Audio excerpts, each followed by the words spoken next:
Olá, gente. Então, estou aqui com Marcos Velassi, que é ator, diretor, professor e ativista LGBT. Que mais, né? Que ótimo. Bom, então vamos às nossas perguntas.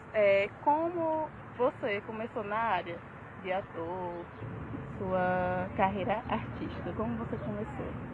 Eu era adolescente, mas o teatro ele entrou na minha vida bem na infância, né? Porque minha mãe era um bandista e ela fazia as celebrações de Cosme e Damião, Caruru, no centro de Umbanda, e na ocasião ela me vestia de Cosminho. Eu e meu irmão, a gente ficava vestido dessas entidades e enquanto elas celebravam ali a festa, dos santos, dos orixás, a gente ficava segurando, vestido do figurino deles, segurando uma caixinha, que era tipo uma caixinha de vela.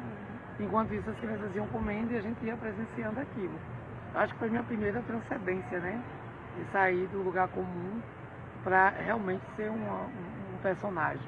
Eu não tinha essa consciência. E minha mãe também não, né? Se ela tivesse, quando aí mais tarde eu fico adolescente e resolvo fazer teatro, ela não teria tanta resistência, né?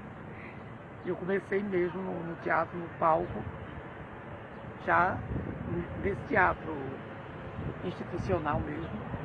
Eu era adolescente, eu devia ter uma média de 17 anos e participei de uma oficina de teatro que aconteceu aqui em Juazeiro.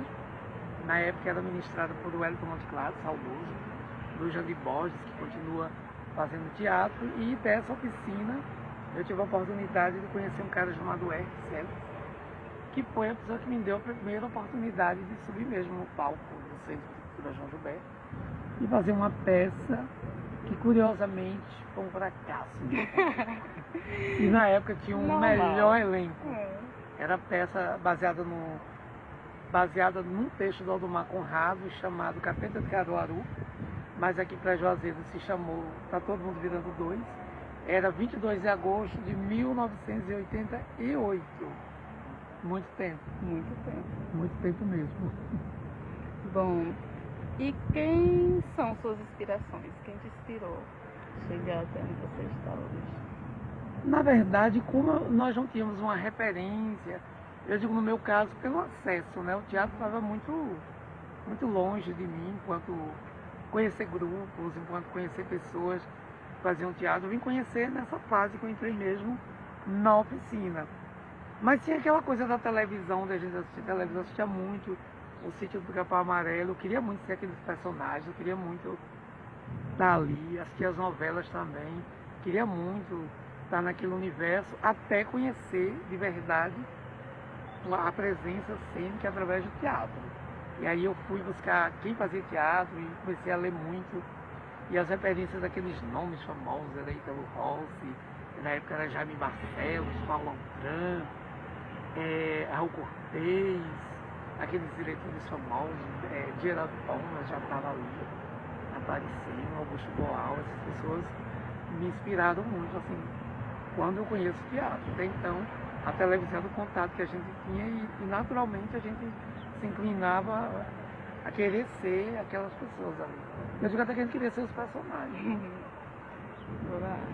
E como você chegou até onde você está hoje? Não No foi local que fácil. você está?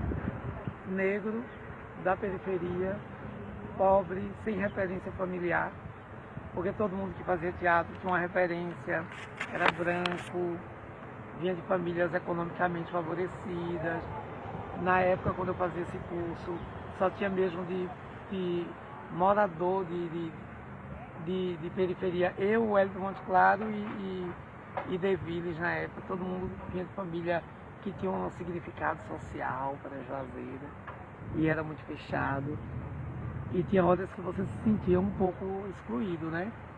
Mas aí você também tem que acreditar no seu potencial. Ninguém acreditava no nosso potencial, mas a gente acreditava, eu acreditava.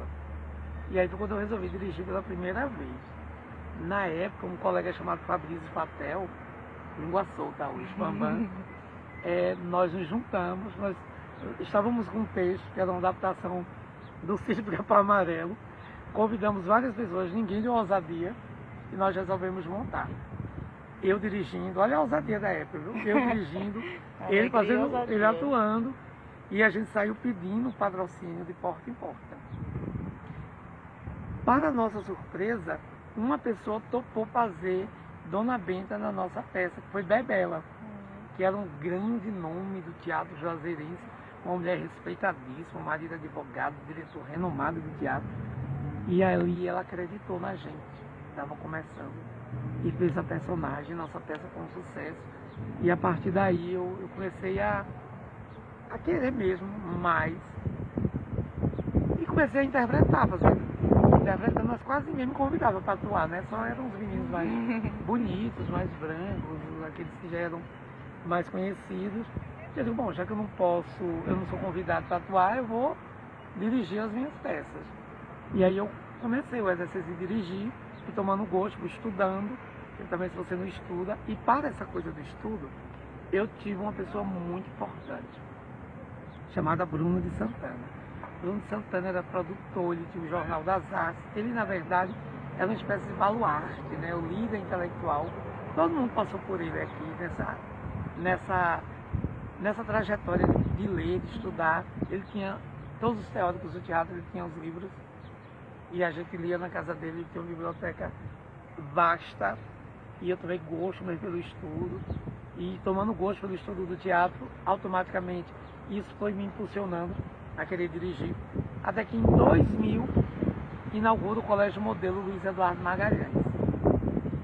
E lá mesmo foi o meu grande laboratório de direção, que eu passei de 2000 até 2005 ali treinando com estudantes, e tivemos a ousadia de levar um espetáculo para o público adolescente e foi um sucesso. Dali eu fui convidado para dirigir um espetáculo sacro com outro diretor famoso. Eu tinha que ser o diretor assistente. No meio do caminho, o diretor desistiu e eu acabei assumindo sozinho uma porrada de gente, mais de 100 pessoas. E ali foi outro desafio muito grande.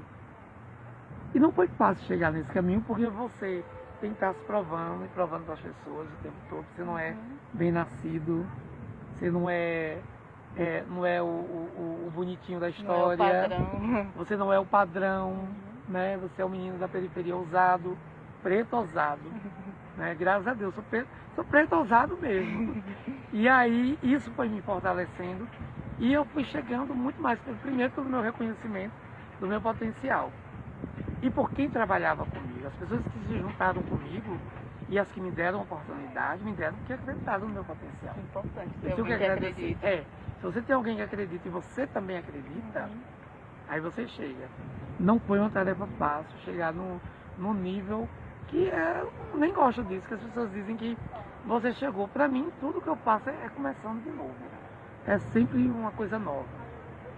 E hoje você consegue sobreviver da cultura?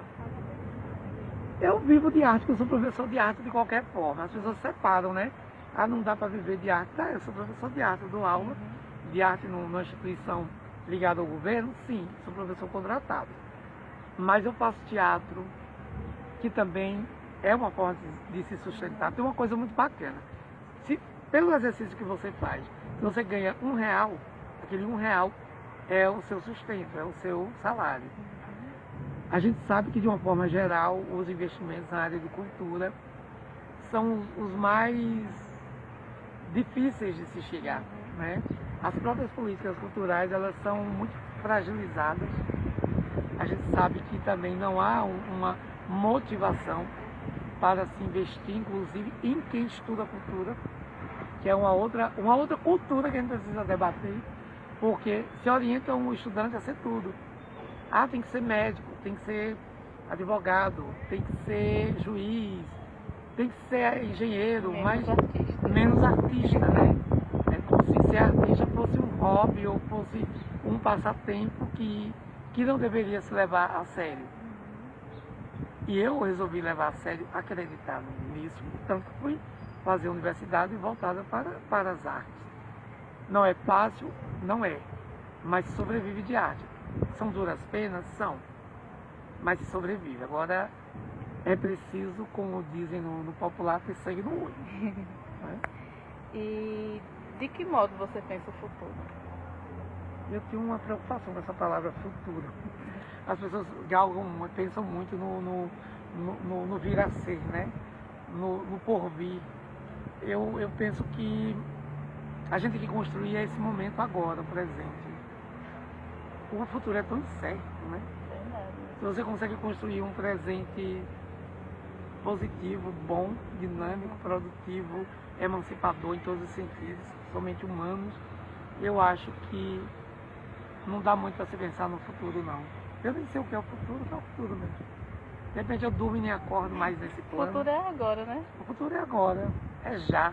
Estamos no futuro, nós somos do futuro, o futuro é isso. Pois é, gente, essa foi a nossa entrevista e até a próxima. É isso aí.